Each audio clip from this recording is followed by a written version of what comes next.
Music dates all the way back to the dawn of time, and the means through which people hear it have definitely changed. I'm Laura Youngblood, and welcome to From Laura's Perspective. At least once a week, I post a new essay on a different facet of our complex world and culture. This time's about music, just like last time's, and next time's going to be about a musical.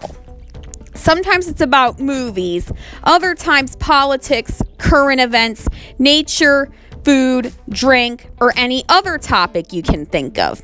If you want a YouTube channel with that kind of versatility, go right ahead and subscribe to my channel. Now let's talk about the ways people have listened to music over the past century or so. We're going to start by talking about the oldest method on this list, radio, and then move forward on a timeline from there. Watch out for a fun facts video in which I'll share some quick facts about this method of communication, but for today, I'm just going to tell you what it is. Hence its name, radio is a form of media that works by transmitting radio waves or electromagnetic waves with a frequency between 30 Hertz and 300 gigahertz. This unit is named for German physicist Heinrich Hertz, who proved the existence of radio waves in 1886.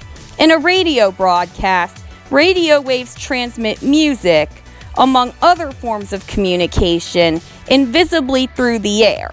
Radio generally has two main parts, a transmitter or radio station and a receiver or the radio streaming service from which, in this case, a song is being played. Radio waves can be made to carry information either by changing their amplitude or their frequency. This is where the terms AM and FM come from. You know the numbers you bounce around between to find out which station is playing what? Those numbers refer to the radio wave signal required for the receiver to obtain the sound waves from the station, which the people at the station choose carefully to ensure that it works.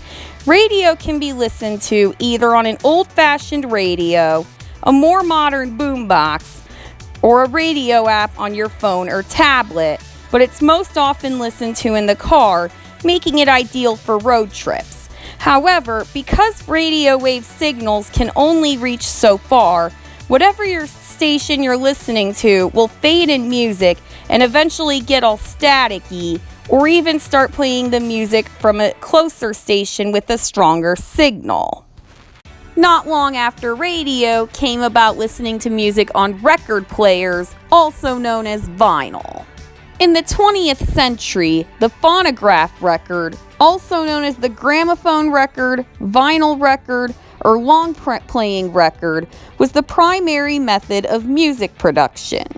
You could say that this medium was a precursor to the CD, a more modern method I'll inevitably cover later in this video. A vinyl record takes the form of a flat disc with an inscribed, modulated spiral groove that starts near the periphery and ends near the center of the disc. The disc in question can either be 7 inches, 10 inches, or 12 inches in diameter and must be played on a phonograph or record player designed to play records of its diameter. To play a record, set it on the record player, with the peg in the center of the player going through the small hole in the center of the disc, then moving the needle on the player over the disc.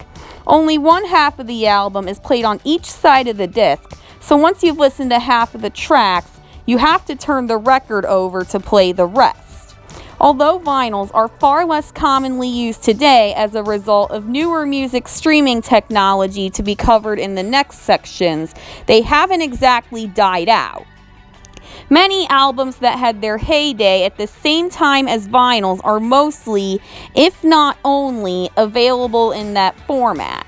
This forces many nostalgic listeners, and even young people who like the oldies, to use a record player. One of the latter is my little sister Rosie and her boyfriend Tommy, who, if you guys are listening, here's a shout out. Now let's fast forward time to the 1960s with the development of compact cassettes and 8-track tapes. Between the 1960s and 1980s, there was a huge shift in the ways people listen to music, with vinyl starting to die out and cassette tapes starting to take their place. Like vinyl records, compact cassettes had two sides that could be flipped by the listener halfway through the included tracks. One advantage to 8-track tapes over compact cassettes was that the entire album was on one side. Therefore, it did not need to be flipped. The length of a tape is usually measured in minutes of total playing time, so the longer the album and its songs, the longer the tape will be. When cassettes first came about, they revolutionized the music industry in more ways than one. Their small size, durability, and ease of copying helped bring underground rock and punk music behind the Iron Curtain, creating a foothold for Western culture among the younger generations. Likewise, in Egypt, cassettes empowered an unprecedented number of people to create culture, circulate information, and challenge ruling regimes before the dawn of the internet. Hence its name. The technology of cassette tapes uses magnetic tape for storage and plays back pre-recorded sounds. In its present-day form, it records a fluctuating signal by moving the tape across a tape head that polarizes the magnetic domains in the tape in proportion to the audio signal.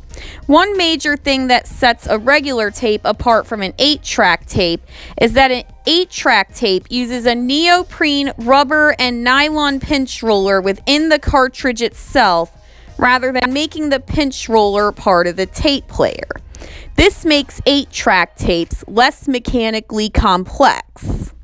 After cassette tapes, music could then be stored in an even smaller format called CDs. Who else here was today years old when they learned that CD stands for compact disc? Well, the first CD was manufactured by Philips and Sony in 1982 to play digital audio recordings of all kinds, but today we're just talking about these media as they relate to playing music. A standard CD is 4.7 inches in diameter and is designed to hold up to 74 minutes of uncompressed stereo digital audio, or about 650 MB of data. CDs come in many different forms, such as the CD-ROM, on which general-purpose data is stored, CD-R, which is for write-once audio and data storage, CD-RW for rewritable media, CD-I for compact disc interactive, and a lot of the music we listen to in this format today takes the form of an enhanced music CD whose name is self-explanatory. The data on a CD is represented as tiny indentations known as pits, encoded in a spiral track molded into the top of the polycarbonate layer. On any CD, a thin layer of aluminum is applied to the surface, making it reflective and protected by a coat of film lacquer. When a CD is played, a motor within the CD player spins the disc to a scanning velocity of 500 rotations per minute, or RPM, at the inside of the disc and 200 RPM at the outside edge. The track on the CD begins at the inside and spirals outward, so a disc played from beginning to end slows its rotation rate during playback. Now on to MP3 players and iPods, which you most likely remember if you're a 2000s baby like me. These were huge when I was growing up, but they started to die out in the late 2010s. The Apple company released the first iPod on October 23, 2001, and officially discontinued iPods on May 10, 2022. Like an MP3 player, an iPod was an external storage device that took music files, typically from a computer, to be played by a listener either through earbuds, headphones, or an auxiliary cord, at least before they started to be streamed on the next device I'm going to talk about. In the case of an iPod, the files generally came from Apple's iTunes software. The models iPods came in order of their release, were the Classic, Mini, Nano, Shuffle, and Touch. With the development of the Apple iPhones and iPads in the 2010s, iTunes software commonly used for iPods became available on those devices as well. iTunes software can still be used for those two existing devices, and when their sound isn't transferred through headphones or earphones, it's played on our next device.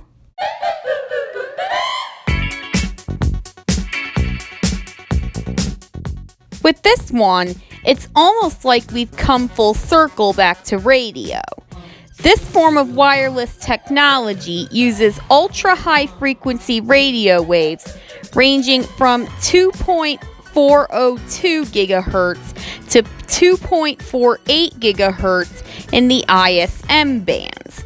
Bluetooth was invented as a way for people to be able to share music in a given space without the hassle of wired devices such as earbuds and auxiliary cords.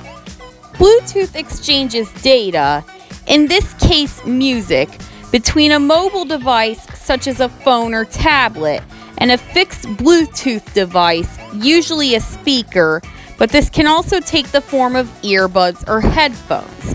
Since Bluetooth transmission power is never more than 2.5 milliwatts, a mobile device must be within 33 feet of the Bluetooth device for the speaker or headphones to be able to pick up the signal.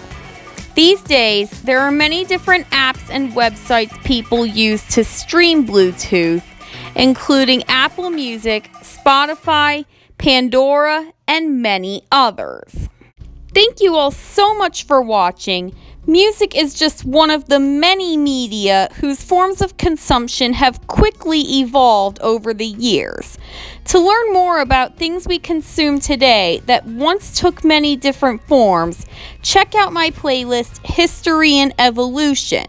To learn more about the many facets of the world we live in through video essays, check out all of the many playlists on my channel. Since I have so much versatile content on my channel, start by clicking some of the links on your screen. If this video didn't give you a good idea of what I have to offer, those links should. No matter which era you grew up in, let me know in the comments how you generally consume music.